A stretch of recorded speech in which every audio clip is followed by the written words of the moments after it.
오후 3시 서울 시내 한적한 골목길에 자리 잡은 작은 한식당 앞에서 강세준이 잠시 망설이고 있었습니다. 68세의 그는 깔끔한 회색 카디건에 편안한 슬랙스 차림으로 언뜻 보면 평범한 동네 어르신 같아 보였죠. 하지만 그의 눈빛에는 오랜 세월 많은 사람들을 이끌어온 리더의 흔적이 남아 있었습니다. 강세준은 깊게 숨을 들이마셨습니다. 전 세계 50여 개 도시의 호텔을 운영하던 글로벌 기업의 최고 경영자로 40년을 보낸 그였지만 은퇴 후 1년이 지난 지금도 여전히 적응하기 어려운 게 바로 이 고요함이었어요. 매일 아침 7시에 눈을 뜨고 아무도 기다리지 않는 하루를 맞이하는 것. 비서도 회의도 결정해야 할 중요한 안건도 없는 텅 빈 일정표를 바라보는 것이 때로는 견디기 힘들었습니다. 평범한 사람들은 어떻게 살아갈까? 이런 생각이 머릿속을 맴돌기 시작한 건 몇 달 전부터였어요. 40년 동안 그가 만나온 사람들은 대부분 비즈니스 파트너들이거나 고급 호텔의 손님들이었습니다. 정장을 입고 명함을 주고받으며 계산된 말들로 대화를 나누는 사람들이었죠. 하지만 이제 그런 세계에서 벗어나 보니 진짜 일상을 사는 평범한 사람들의 삶이 궁금해졌습니다. 그래서 오늘도 강세준은 집에서 걸어서 갈 수 있는 거리에 있는 작은 식당을 찾아 나섰어요. 큰 길가의 프랜차이즈 레스토랑이 아니라 골목 안쪽에 숨어 있는 소박한 가게들 말입니다. 오늘 발견한 이 퓨전 한식당도 그런 곳 중 하나였죠. 정간의 밥상이라는 소박한 간판이 걸려 있고 유리창 너머로 보이는 내부는 테이블 5개 정도가 전부인 아담한 공간이었습니다. 문을 열고 들어서자 따뜻한 공기와 함께 은은한 된장국 냄새가 코끝을 스쳤어요. 점심시간이 지나서인지 손님은 구석 테이블에 앉은 중년 남성 한 명뿐이었습니다. 강세준이 어디에 앉을까 둘러보고 있을 때 주방 쪽에서 밝은 목소리가 들려왔어요. 어서 오세요. 아무 자리나 편하신 곳에 앉으시면 됩니다. 목소리의 주인은 30대 초반으로 보이는 여성이었습니다. 깔끔하게 묶은 머리에 앞치마를 두른 그녀는 환한 미소를 지으며 물수건과 물잔을 들고 다가왔어요. 이름표에는 서연이라고 적혀 있었습니다. 메뉴 보시면서 천천히 정하세요. 오늘 특별히 추천드리고 싶은 건 된장찌개 백반이에요. 사장님이 직접 담근 된장으로 끓인 거라 맛이 정말 깊거든요. 서연의 설명을 들으며 강세준은 묘한 기분을 느꼈습니다. 격식 없이 자연스럽게 건네는 그녀의 말투에서 진심이 느껴졌거든요. 오랫동안 잊고 있던 감정이었습니다. 강세준은 창가 테이블에 자리를 잡고 메뉴판을 펼쳤습니다. 손으로 직접 쓴 듯한 정겨운 글씨로 적힌 메뉴들이 눈에 들어왔어요. 된장찌개 백반, 김치찌개 백반, 불고기 정식. 모두 10,000원을 넘지 않는 착한 가격이었습니다. 이런 소박한 메뉴판을 본 게 언제였을까요? 지난 몇 년간 강세준이 가던 곳들은 대부분 코스 메뉴가 10만 원을 넘나드는 고급 레스토랑들이었거든요. 된장찌개 백반 하나 주세요. 강세준이 말하자 서연이 고개를 끄덕이며 주문을 받아 적었습니다. 처음 오신 건가요? 이 근처에서는 못 본 것 같은데요. 네, 산책하다가 우연히 발견했어요. 저희 식당이 안쪽에 있어서 잘 모르시거든요. 찾아주셔서 고맙습니다. 서연의 대답에는 꾸밈이 없었습니다. 그냥 진심으로 고마워하는 마음이 그대로 드러나 있었어요. 강세준은 이런 자연스러운 대화가 얼마나 오랫동안 그리웠는지 깨달았습니다. 비즈니스 미팅에서 나누는 계산된 대화나 사회적 지위를 의식한 조심스러운 말들과는 완전히 다른 느낌이었거든요. 주방에서 지글지글 볶는 소리와 함께 고소한 냄새가 흘러나왔습니다. 서연이 바쁘게 움직이며 음식을 준비하는 모습을 보니 이 작은 식당에서는 그녀가 거의 모든 일을 혼자 처리하는 것 같았어요. 주문받기부터 서빙, 설거지까지 말이죠. 그런데도 그녀의 얼굴에는 지친 기색이 없었습니다. 오히려 손님을 대할 때마다 환한 미소를 지었어요. 10분쯤 지나자 뜨끈한 된장찌개와 함께 정갈하게 차려진 백반이 나왔습니다. 흰쌀밥, 김치, 나물 반찬들이 소박하지만 깔끔하게 담겨 있었어요. 강세준이 첫 숟가락을 떠서 된장찌개를 맛보는 순간 예상보다 훨씬 깊고 진한 맛에 놀랐습니다. 집에서 먹던 어머니의 손맛이 떠올랐어요. 언제부터인가 잊고 있던 그 정겨운 맛이었습니다. 맛있네요, 정말로. 강세준이 진심으로 말하자 서연의 얼굴이 환해졌습니다. 사장님이 된장은 정말 자신 있어 하거든요. 대화를 나누며 강세준은 서연의 모습을 자세히 관찰했습니다. 그녀는 음식에 대해 설명할 때 진짜 자부심을 느끼는 것 같았어요. 마치 자신이 직접 만든 음식인 것처럼 말이죠. 이런 모습에서 강세준은 묘한 감동을 받았습니다. 단순히 일하는 게 아니라 정말로 손님들이 맛있게 먹기를 바라는 마음이 느껴졌거든요. 식사를 마친 후 계산을 하면서 강세준은 잔잔한 만족감을 느꼈습니다. 음식도 맛있었지만 무엇보다 이런 자연스러운 분위기가 좋았어요. 아무런 부담 없이 꾸밈 없이 나눈 대화들이 마음을 따뜻하게 만들었습니다. 다음에 또 올게요. 강세준이 말하자 서연이 환하게 웃으며 대답했습니다. 네, 언제든 오세요. 식당을 나서는 강세준의 마음은 이상하게 가벼웠습니다. 오랫동안 잊고 있던 감정이었어요. 계산적이지 않은 순수한 친절함, 진심 어린 관심. 이런 것들이 그에게는 새롭고도 소중하게 느껴졌습니다. 그 후로 일주일이 지났습니다. 강세준은 매일 오후마다 산책을 나갔지만 발걸음은 자꾸만 그 골목길로 향했어요. 처음에는 우연이라고 생각했지만 사흘째 되는 날 깨달았습니다. 자신이 의도적으로 그 식당 근처를 맴돌고 있다는 것을 말이죠. 목요일 오후 강세준은 결국 정간의 밥상 문을 다시 열었습니다. 이번에도 점심시간이 지난 한적한 시간이었어요. 서연이 테이블을 닦고 있다가 그를 보자 반가운 듯 손을 흔들었습니다. 그녀의 환한 미소를 보니 강세준의 마음도 덩달아 밝아졌어요. 이런 순수한 반가움을 받아본 게 얼마만인지 모르겠습니다. 지난 몇십 년간 만난 사람들 대부분은 그의 지위나 재력 때문에 접근했거든요. 비즈니스 파트너들은 항상 무언가를 얻기 위해 다가왔고 사교 모임에서 만나는 사람들도 마찬가지였습니다. 하지만 서연은 달랐습니다. 그냥 한 사람의 손님으로 한 명의 인간으로 대해주는 것 같았어요. 김치찌개를 주문하고 기다리는 동안 강세준은 주변을 둘러보았습니다. 작은 식당이지만 곳곳에 정성이 느껴졌어요. 화분에 심어진 작은 다육식물들, 벽에 붙어 있는 손님들이 남긴 감사 메모들, 깔끔하게 정리된 반찬 냉장고까지. 모든 것이 소박하지만 따뜻했습니다. 음식이 나오고 나서 서연이 잠깐 시간이 있는지 맞은편에 앉았습니다. 손님이 별로 없어서 여유가 있었던 모양이에요. 이런 자연스러운 상황이 강세준에게는 새로웠습니다. 격식 없이 부담 없이 누군가와 마주 앉아 있다는 것 자체가 말이죠. 혹시 근처에 사세요? 서연이 호기심 어린 표정으로 물었습니다.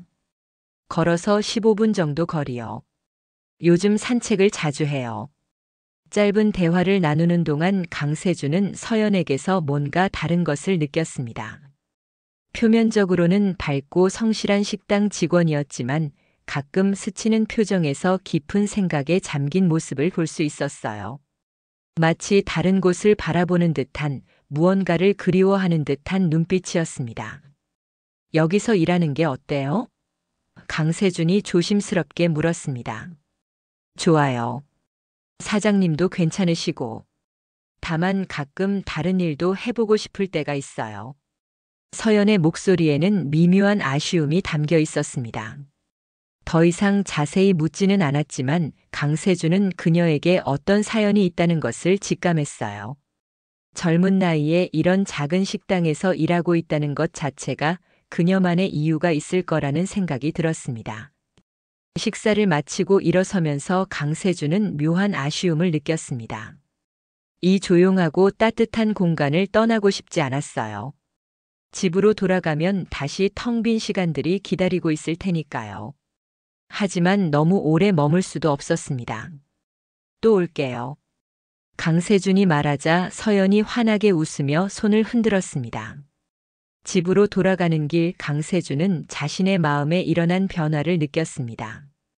오랫동안 잊고 있던 감정들이 조금씩 깨어나고 있었어요. 누군가와 소소한 일상을 나누고 싶다는 마음, 진심 어린 관심을 주고받고 싶다는 바람. 이런 것들이 그에게는 새로운 발견이었습니다. 일주일 후 강세준은 세 번째로 식당을 찾았습니다. 이번에는 오후 4시쯤이었는데 마침 서연이 혼자 카운터에서 뭔가를 정리하고 있었어요. 그녀를 보자마자 강세준은 뭔가 평소와 다르다는 것을 느꼈습니다. 늘 밝던 표정이 조금 어두워 보였거든요.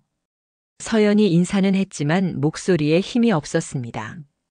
주문을 받을 때도 평소보다 조용했고 음식을 가져다 줄 때도 예전만큼 환하게 웃지 않았어요. 뭔가 깊은 고민에 잠겨 있는 것 같았습니다.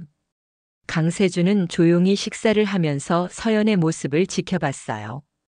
그녀가 설거지를 하는 뒷모습에서도 평소와 다른 무거운 기운이 느껴졌습니다. 어깨가 축 처져 있었고 가끔 한숨을 쉬는 모습도 보였어요. 괜찮으세요? 강세준이 조심스럽게 물었습니다. 서연이 잠깐 멈칫하더니 괜찮다는 듯 고개를 저었지만 그녀의 표정은 여전히 어두웠습니다. 강세준은 더 이상 묻지 않고 조용히 기다려 주었어요. 때로는 말보다 침묵이 더 큰 위로가 될 때가 있으니까요. 잠시 후 서연이 물을 따라주면서 망설이듯 입을 열었습니다. 사실 요즘 좀 힘들어요. 집에서 돈이 더 필요하다고 해서. 그녀의 목소리에는 깊은 피로가 담겨 있었습니다. 가족 부양 때문에 2중, 3중의 부담을 지고 있다는 것을 알 수 있었어요. 아직 젊은 나이에 이런 무거운 짐을 혼자 짊어지고 있다니 강세준의 마음이 무거워졌습니다. 서연은 계속해서 자신의 상황을 털어놓았어요. 부모님 병원비, 동생 학비, 그리고 포기할 수밖에 없었던 요리에 대한 꿈까지. 말하는 동안 그녀의 눈에는 그리움과 체념이 동시에 스쳐 지나갔습니다. 강세준은 조용히 들어주었습니다. 섣부른 위로나 조언보다는 진심으로 경청해주는 것이 더 필요해 보였거든요. 서연이 자신의 마음을 털어놓는 동안 강세준은 자신의 젊은 시절을 떠올렸어요. 아무것도 없이 시작해서 오직 의지만으로 버텨냈던 그때를 말이죠. 하지만 서연의 상황은 달랐습니다.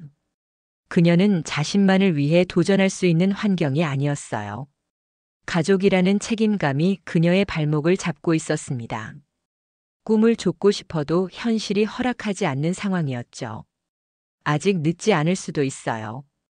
강세준이 조심스럽게 말했지만 서연은 고개를 저었습니다.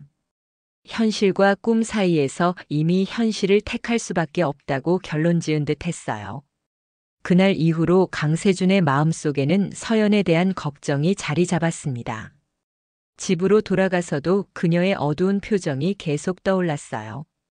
혼자 무거운 짐을 지고 있는 젊은 여성의 모습이 마음에서 떠나지 않았습니다. 자신이 가진 것들을 생각하면서 어떻게 도움을 줄 수 있을지 고민하기 시작했어요. 며칠 후 다시 식당을 찾았을 때 서연은 예전보다 조금 밝아 보였습니다. 누군가가 자신의 이야기를 진심으로 들어줬다는 것만으로도 위로가 되었던 모양이에요. 이런 작은 변화를 보며 강세준은 깨달았습니다. 때로는 거창한 도움보다 진심 어린 관심 한 번이 더 큰 힘이 될 수 있다는 것을 말이죠. 한 달이 지나면서 강세준에게는 새로운 일상이 생겼습니다. 매주 화요일과 금요일 오후 3시에 정간의 밥상을 찾는 것이었어요.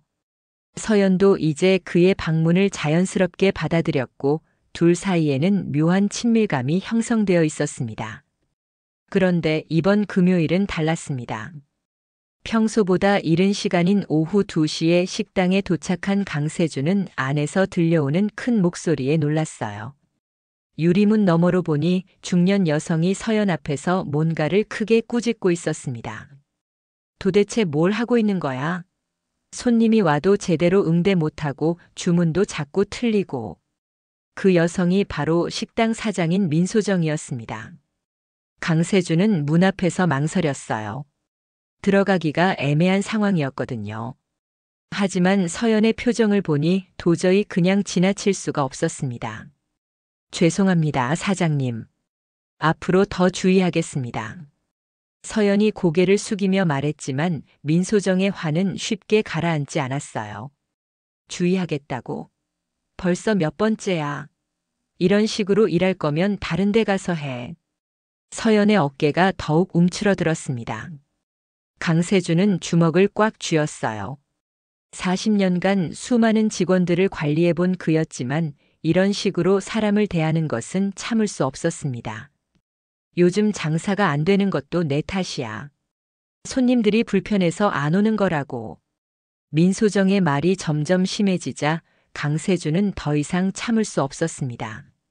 문을 열고 들어가려던 순간 더 충격적인 말이 들려왔어요. 내일부터 나오지 마. 해고야. 서연이 얼굴이 하얗게 질렸습니다. 그녀는 잠시 멍하니 서 있다가 조용히 앞치마를 벗었어요. 아무 말도 하지 않고 가방을 들고 뒷문으로 나가는 서연의 뒷모습이 너무 쓸쓸해 보였습니다. 강세준은 급하게 뒤를 따라가고 싶었지만 민소정이 아직 안에 있어서 함부로 움직일 수 없었어요. 잠시 후 민소정이 나가자 강세준은 서둘러 식당 뒤쪽 골목으로 향했습니다. 하지만 서연은 이미 사라진 후였어요. 그날 밤 강세준은 잠을 이룰 수 없었습니다. 서연의 창백했던 얼굴이 계속 떠올랐거든요. 그녀가 그토록 필요로 했던 일자리를 잃었다는 것, 그리고 자신이 아무것도 해주지 못했다는 것이 마음을 무겁게 했어요. 다음 날 오후 강세준은 다시 식당을 찾았습니다. 혹시 서연이 돌아왔을까 하는 희망을 품고 말이죠. 하지만 카운터에는 낯선 중년 여성이 서 있었어요. 서연은 정말로 해고된 것 같았습니다. 어서 오세요. 뭘 드시겠어요? 새로운 직원이 인사했지만 강세준의 마음은 허전했어요. 이 식당이 예전 같지 않다는 것을 느꼈습니다. 강세준은 된장찌개를 주문했지만 제대로 먹을 수가 없었어요. 계속해서 서연이 환하게 웃으며 음식을 가져다 주던 모습이 떠올랐거든요. 그런 따뜻한 기운이 사라진 식당은 그냥 평범한 밥집일 뿐이었습니다. 식사를 마치고 나오면서 강세준은 결심했어요. 서연을 찾아야겠다고 말이죠. 그녀가 어떻게 지내고 있는지, 무엇을 필요로 하는지 알아봐야 했습니다. 하지만 연락처도 모르고 주소도 모르는 상황에서 어떻게 찾아야 할지 막막했어요. 그날 이후로 강세준은 주변 식당들을 돌아다니며 서연을 찾았습니다. 혹시 다른 곳에서 일하고 있을까 해서였어요. 하지만 며칠이 지나도 그녀를 찾을 수 없었습니다. 강세준의 마음은 점점 더 무거워져 갔어요. 일주일이 지나도록 서연을 찾지 못한 강세준은 결국 결단을 내렸습니다. 자신의 정체를 밝히기로 한 것이었어요. 지금까지는 평범한 동네 어르신으로 지내고 싶었지만 서연을 도우려면 다른 방법이 없었거든요. 월요일 오전 10시 강세준은 오랜만에 정장을 입었습니다.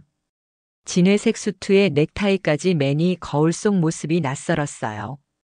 은퇴 후 처음으로 예전의 모습으로 돌아가는 것 같았습니다. 하지만 이번에는 비즈니스가 아니라 한 사람을 위한 일이었죠. 강세준은 비서실에 전화를 걸어 차량과 보좌관을 요청했습니다. 40년간 몸에 밴 습관이었지만 오늘은 그 권위가 필요했어요. 평범한 어르신으로는 해결할 수 없는 일이 있었거든요. 오전 11시 검은색 고급 세단이 정관의 밥상 앞에 멈춰 섰습니다. 운전기사와 정장을 입은 보좌관이 먼저 내렸고 마지막에 강세준이 차에서 내렸어요. 평소 조용했던 골목길에 이런 차량이 나타나자 지나가던 사람들이 호기심 어린 시선을 보냈습니다. 강세준이 식당 문을 열고 들어서자 카운터에 있던 민소정이 깜짝 놀란 표정을 지었어요. 어제까지만 해도 평범한 동네 어르신이라고 생각했던 사람이 갑자기 이런 모습으로 나타났으니 당황스러울 수밖에 없었죠. 강세준은 명함을 꺼내 건넸습니다. 글로벌 호텔 그룹 전 회장이라는 직함을 본 민소정의 얼굴이 하얗게 질렸어요. 그 호텔 그룹이 얼마나 큰 회사인지 모르는 사람이 없었거든요. 서연 씨 연락처를 알고 싶습니다. 강세준이 차분하게 말했어요. 민소정은 완전히 당황한 채로 떨리는 손으로 서연의 핸드폰 번호를 적어주었습니다. 왜 그런 높은 분이 해고된 직원을 찾는지 이유를 묻고 싶었지만 감히 물어볼 수가 없었어요. 강세준의 눈빛에서 범상치 않은 기운이 느껴졌거든요. 차 안에서 강세준은 서연에게 전화를 걸었습니다. 벨소리가 몇 번 울린 후 조심스러운 목소리가 들려왔어요. 서연은 처음에는 어리둥절해했지만 만나자는 제안을 받아들였습니다. 1시간 후 강세준은 서연이 사는 작은 원룸 앞에 서 있었습니다. 이번에는 수행원들 없이 혼자 왔어요. 문을 열고 나온 서연은 강세준의 정장 차림을 보고 깜짝 놀랐습니다. 평소의 편안한 모습과는 완전히 달랐거든요. 작은 방에 앉아서 강세준은 차근차근 설명했습니다. 자신이 글로벌 호텔 그룹의 전 회장이라는 것, 은퇴 후 평범한 사람들의 삶을 경험하고 싶어서 식당을 찾게 되었다는 것, 그리고 서연과의 만남이 자신에게 얼마나 소중했는지까지 말이죠. 서연은 처음에는 믿기 어려워했습니다. 자신과 자연스럽게 대화를 나누던 그 따뜻한 어르신이 그런 큰 회사의 회장이었다니. 하지만 점점 상황을 이해하게 되었어요. 강세준의 진심 어린 눈빛을 보니 거짓말이 아니라는 것을 알 수 있었거든요. 그럼 처음부터 저를. 서연이 말을 잇지 못했어요. 처음에는 그냥 평범한 식당 손님이고 싶었어요. 하지만 지금은 달라요. 당신을 도와주고 싶습니다. 강세준의 말에는 진심이 담겨 있었습니다. 40년간 비즈니스 세계에서 살아오면서도 이렇게 순수한 마음으로 누군가를 돕고 싶다고 생각한 적은 없었거든요. 서연과의 만남이 그에게 새로운 의미를 가져다 준 것이었습니다. 서연은 강세준의 정체를 알고 난 후 며칠간 혼란스러워했습니다. 자신과 자연스럽게 대화를 나누던 그 따뜻한 어르신이 그런 거대한 기업의 회장이었다니. 처음에는 믿기 어려웠지만 점점 모든 것이 이해되기 시작했어요. 목요일 오후 강세준이 다시 서연의 집을 찾았습니다. 이번에는 평소처럼 편안한 차림이었어요. 정장 차림의 위압적인 모습이 아니라 따뜻한 미소를 지은 평범한 어르신의 모습으로 말이죠. 서연의 작은 원룸에 앉아서 강세준은 조심스럽게 제안을 꺼냈습니다. 작은 식당 창업 자금을 대출 형식으로 지원해 주겠다는 것이었어요. 이자는 시중 금리보다 훨씬 낮게, 상환 기간도 넉넉하게 잡아서 부담 없이 시작할 수 있도록 해주겠다고 했습니다. 서연은 처음에는 당황했어요. 너무 큰 호의였거든요. 하지만 강세준의 진심 어린 눈빛을 보니 거절할 수가 없었습니다. 그동안 포기했던 꿈이 다시 살아나는 것 같았어요. 정말 괜찮을까요? 제가 잘할 수 있을지. 서연이 걱정스러운 표정으로 말했습니다. 강세준은 부드럽게 고개를 끄덕였어요. 서연이 정관의 밥상에서 일할 때 보여준 정성과 진심을 기억하고 있었거든요. 손님들을 대하는 마음, 음식에 대한 자부심, 그 모든 것이 훌륭한 식당 운영자의 자질이었습니다. 며칠 후 강세준은 서연과 함께 작은 상가를 둘러보기 시작했어요. 너무 크지도 작지도 않은 서연이 혼자서도 충분히 관리할 수 있는 크기의 공간을 찾고 있었습니다. 여러 곳을 돌아본 끝에 조용한 주택가 골목에 자리한 20평 남짓한 공간을 발견했어요. 그곳은 예전에 작은 카페였던 곳으로 기본적인 시설은 갖춰져 있었습니다. 주방 시설만 조금 손보면 식당으로 사용하기에 충분했어요. 강세준은 서연의 반짝이는 눈빛을 보며 마음을 정했습니다. 계약서를 작성하는 날 강세준은 정식으로 서연에게 창업 자금을 대출해 주었습니다. 하지만 이것은 단순한 사업적 거래가 아니었어요. 한 사람의 꿈을 응원하는 마음에서 나온 일이었거든요. 서연은 그 돈으로 가게 인테리어를 시작했습니다. 화려하지는 않지만 깔끔하고 따뜻한 분위기로 꾸몄어요. 주방 기구들도 하나하나 신중하게 골랐습니다. 모든 것이 서연의 정성이 담긴 선택이었어요. 강세준은 가끔 공사 현장을 찾아가서 진행 상황을 살펴봤습니다. 서연이 열심히 준비하는 모습을 보며 흐뭇해했어요. 오랫동안 잊고 있던 뿌듯함이었습니다. 누군가의 꿈을 이루어주는 일이 이렇게 보람 있는 줄 몰랐거든요. 한 달 후 드디어 서연의 작은 식당이 문을 열었습니다.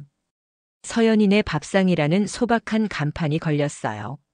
서연은 개업 첫날부터 정성 가득한 음식을 준비했습니다. 된장찌개, 김치찌개, 그리고 몇 가지 간단한 반찬들. 메뉴는 많지 않았지만 하나하나 정성이 가득했어요. 강세준은 개업 첫날 첫 번째 손님이 되어 주었습니다. 서연이 직접 끓인 된장찌개를 먹으며 그는 깊은 감동을 느꼈어요. 예전 정간의 밥상에서 느꼈던 그 따뜻함이 그대로 살아있었거든요. 서연의 얼굴에는 환한 웃음이 가득했습니다. 오랫동안 꿈꿔왔던 자신만의 식당을 갖게 된 기쁨이 그대로 드러나 있었어요. 강세준은 그런 서연을 보며 자신도 모르게 미소를 지었습니다. 서연의 작은 식당이 문을 연 지 석 달이 지났습니다. 서연이네 밥상은 조용한 주택가 골목에 자리한 소박한 가게였지만 입소문을 타고 하나둘 단골 손님들이 생기기 시작했어요. 서연이 정성껏 끓인 된장찌개와 따뜻한 서비스가 사람들의 마음을 움직인 것이었습니다. 강세준은 여전히 일주일에 2번씩 식당을 찾았어요. 하지만 이제는 특별한 손님이 아니라 그냥 동네 단골 어르신이 되어 있었습니다. 서연도 처음의 어색함은 사라지고 자연스럽게 그를 맞이했어요. 둘 사이에는 편안한 친밀감이 자리 잡고 있었습니다. 화요일 오후 3시 강세준이 평소처럼 식당 문을 열고 들어섰습니다. 서연이 주방에서 무언가를 준비하다가 그를 보자 환하게 웃으며 손을 흔들었어요. 이런 자연스러운 인사가 강세준에게는 여전히 새롭고 소중했습니다. 오늘은 새로운 메뉴를 준비했어요. 닭볶음탕인데 한번 드셔보세요. 서연이 기대에 찬 표정으로 말했습니다. 강세준은 창가 자리에 앉아서 서연이 음식을 준비하는 모습을 지켜봤어요. 그녀의 손놀림에는 자신감이 가득했습니다. 예전 정간의 밥상에서 일할 때와는 확연히 달랐어요. 이제는 진짜 자신만의 공간에서 자신만의 요리를 하고 있었거든요. 식당 안에는 따뜻한 분위기가 가득했습니다. 서연이 직접 고른 작은 화분들이 창가에 놓여 있고 벽에는 손님들이 남긴 감사 인사들이 붙어 있었어요. 모든 것이 소박하지만 정성이 느껴지는 공간이었습니다. 닭볶음탕이 나왔을 때 강세준은 정말 놀랐어요. 맛도 맛이지만 정갈하게 담아낸 그릇의 모습에서 서연의 성장을 느낄 수 있었거든요. 이제는 단순히 음식을 만드는 것이 아니라 진정한 요리를 하고 있었습니다. 정말 맛있네요. 언제 이런 요리까지 배웠어요? 강세준이 진심으로 감탄하며 물었습니다. 밤마다 혼자 연습했어요. 요리책도 보고 인터넷 강의도 들으면서요. 서연의 대답에는 자부심이 담겨 있었어요. 강세준은 그런 서연을 보며 뿌듯함을 느꼈습니다. 자신이 도움을 준 것은 시작일 뿐이었고 나머지는 모두 서연이 스스로 해낸 일이었거든요. 진짜 중요한 것은 본인의 의지와 노력이었다는 것을 새삼 깨달았어요. 식사를 마치고 나서 강세준은 잠시 서연과 이야기를 나눴습니다.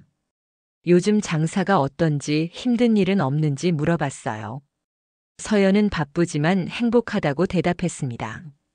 자신이 정말 하고 싶었던 일을 하고 있다는 만족감이 그녀의 얼굴에 가득했어요. 대출금 상환은 어때요? 무리하지 마세요. 강세준이 걱정스럽게 물었습니다. 계획대로 잘하고 있어요. 서연이 환하게 웃으며 대답했어요. 강세준은 그 말을 들으며 안도의 한숨을 쉬었습니다. 서연이 독립적으로 잘 해나가고 있다는 것이 무엇보다 기뻤어요. 도움을 주되 의존하게 만들지 않는 것, 그것이 진정한 도움이라고 생각했거든요. 시간이 흘러 오후 5시가 되자 저녁 준비를 위해 다른 손님들이 하나둘 들어오기 시작했습니다. 강세준은 자리에서 일어나며 계산을 했어요. 서연이 정중하게 인사하는 모습을 보며 그는 마음 깊은 곳에서 따뜻함을 느꼈습니다. 식당을 나서는 강세준의 발걸음은 가벼웠어요. 오랫동안 잃어버렸던 삶의 의미를 되찾은 것 같았습니다. 단순히 성공하고 돈을 버는 것이 아니라 누군가와 진심으로 소통하고 도움을 주고받는 것. 그것이 진짜 행복이라는 것을 깨달았거든요. 앞으로도 강세준은 계속해서 서연의 식당을 찾을 것입니다. 특별한 후원자가 아니라 그냥 따뜻한 밥 한 끼와 진심 어린 대화를 나누는 동네 단골 손님으로 말이죠. 그리고 서연은 계속해서 정성 가득한 음식으로 사람들에게 행복을 전해줄 것입니다. 세대를 초월한 두 사람의 우정은 이렇게 서연인의 밥상의 따뜻한 상징이 되어갔습니다. 오늘의 이야기 어떠셨나요? 전직 글로벌 호텔 체인 CEO 강세준과 작은 식당 직원 서연이 만나 세대를 초월한 따뜻한 우정을 쌓아가는 이야기입니다. 나이와 사회적 지위를 떠나서 진정으로 마음을 나눌 때 얻을 수 있는 행복에 대한 따뜻한 메시지였어요. 이 영상이 여러분의 마음에 드셨다면 여러분의 생각을 댓글로 나눠주세요. 끝으로 구독과 좋아요를 눌러주시면 영상 제작에 큰 힘이 됩니다. 영상 시청해 주셔서 감사합니다.